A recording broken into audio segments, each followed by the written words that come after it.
Hey guys, I'm Dov, and today I'm back with more Total War Warhammer 2 online action. We're here with the Warriors of Chaos, going to be facing up against the Lizard Men. This is actually one of the battles that I fought against the Gabo King the other day. He was a fellow YouTuber, of course, links to his channel down in the description below. For those of you who don't follow him, definitely go give him a follow. Very good player, lots of really fun builds. So definitely check him out. This was actually fought on one of Turin's best of 5 streams. This is game 1 of the 5-game series. So we've got Lizardmen up against Chaos. I've got Chaos this time, so let's jump straight to the army compositions. Kolek Suneater leads my army. He's got Lord of the Storm as well as Foe Seeker. We've also got another Dragon Ogre Shaggoth, so for some more anti-large armor-piercing damage. I actually forgot to bring a caster in this game. I totally didn't mean to. I meant to bring a Lore of Shadows, actually, but I totally forgot, so bad on me.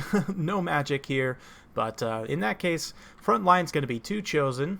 We've also got 4 Chaos Marauders on the flanks, 2 on each flank. We've also got 2 Chosen with Halberds supporting in the rear who look absolutely awesome. These guys are one of my favorite units in the game. Just look at them. Holy cow, that armor and the halberds, just amazing. So the Sword and Board Chosen actually do very, very well up against Temple Guard and any infantry that the Lizardmen can bring for that matter. They've also got, of course, 120 armor and silver shields so they can block plenty of incoming skink fire. The halberds, of course, are going to be great against the dinos, and again, they have good enough combat stats to beat Temple Guard and any other, Lizardmen infantry, so I really like them in this matchup. The the Chaos Marauders are basically just fodder units. They're meant to be here as arrow catchers. We've also got 2 units of Marauder Horsemen with throwing axes, which again, armor-piercing axes, going to be very good against the dinosaurs. Yeah, not too much to say there. And that's about it for my build. For Gabo's build, he's got a very unorthodox build, which I actually like quite a bit. So he's got Krokar on foot.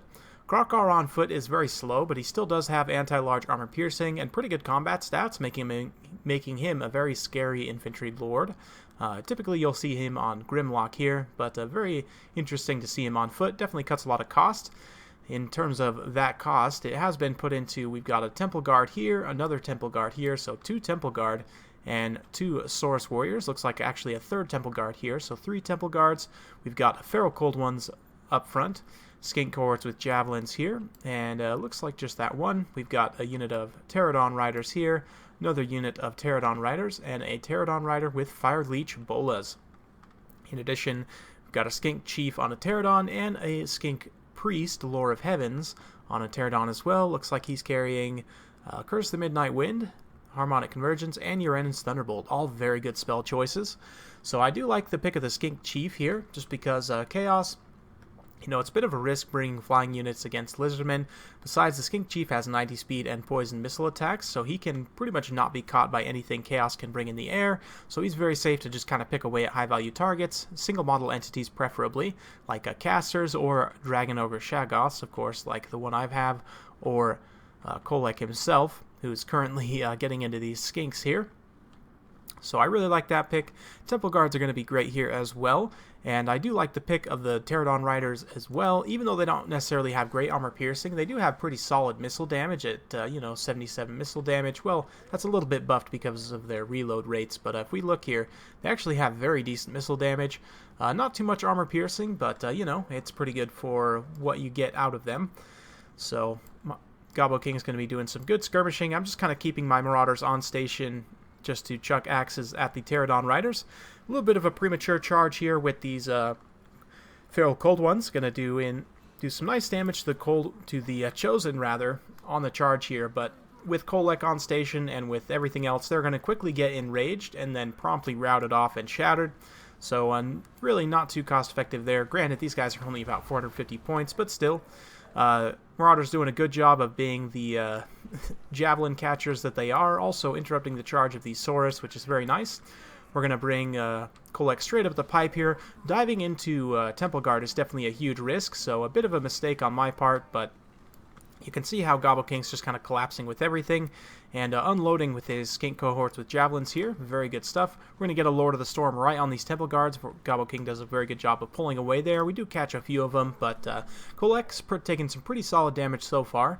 But we do have this nice pocket of Chosen here. We've got both the Chosen with halberds and the Sword and Board Chosen in this pocket fighting these Temple Guard and these Saurus. And they'll definitely be able to win out in this kind of grindy infantry engagement, although both units are very tanky, so it will take quite some time, but Curse of the Midnight Wind is definitely going to be helping those Saurus warriors in this engagement. Lowers the armor of the Chosen to 90. Granted, 90 is still very, very good, so, you know, not too much to talk about there, but we've got this other Dragon Ogre Shaggoth. Again, being saturated in the Temple Guard is not great, but we do need to do some nice armor-piercing damage while we're here, so just getting some great value there. I do need to be hunting down this Bastiladon, though, so very shortly we're going to pat the Shaggoths in on that Revivification Crystal. Krokgar just standing in the back line here. As soon as I break through, you can see going after the Revivification Crystal. Krokgar's going to come in and kind of countercharge, and he'll get a few attacks in on Kolek and actually do quite a bit of damage there. Temple Guard also pulling away from that main line engagement to get on Kolek here. Very good stuff. The Pterodon Riders, despite my best efforts, have been continuously doing damage, and I'm not a huge fan of the Fire Leech Bolas one in this particular matchup. I think the poison damage is a little bit better, but they are doing some nice infantry splash damage to those Marauders, but the Chosen still holding out very, very well here, despite being saturated on these elite tier Lizardmen infantry with the Temple Guards. The Chosen are performing very, very well for themselves. An absolutely beautiful cinematic combat here. Just look at these guys just going at it. Heavyweights of the Warhammer world, both in infantry and in large units, both these factions here, so very fun stuff. You can see Krokgar's taking a bit of a beating from Kolek now. He's getting focused out. Kolek is getting pretty low, as is this other Shaggoth, so I'm having to be careful. But coming in for a quick tear out on these skink cohorts who managed to kind of get in my backline here. Now that the Pterodons are out of ammo, they're going to be coming down into melee up against the Marauder Horsemen. They'll actually do pretty decently. You know, they've got solid weapon strength. Not great combat stats, but, you know, decent weapon strength. So they'll do okay, but the Marauders will definitely hold their own as well. But the main engagement is still taking place kind of on this hill. Very pitched battle here between the Chosen and the Temple Guards. Yeah, absolutely beautiful, man. Krokgar also taking an absolute beating from the two Shaggoths. They're having a hard time because they're getting distracted by the infantry, so I'm going to having to continuously just path them onto Krokgar, but you can see they actually knock him away there, which is very solid for me. I'm going to be able to kind of focus on him as a single target rather than just getting distracted by all these Saurus and Temple Guard around, so very good stuff. You can see the bombs coming down there from the Pterodon Riders doing some solid damage. They've been real MVPs here.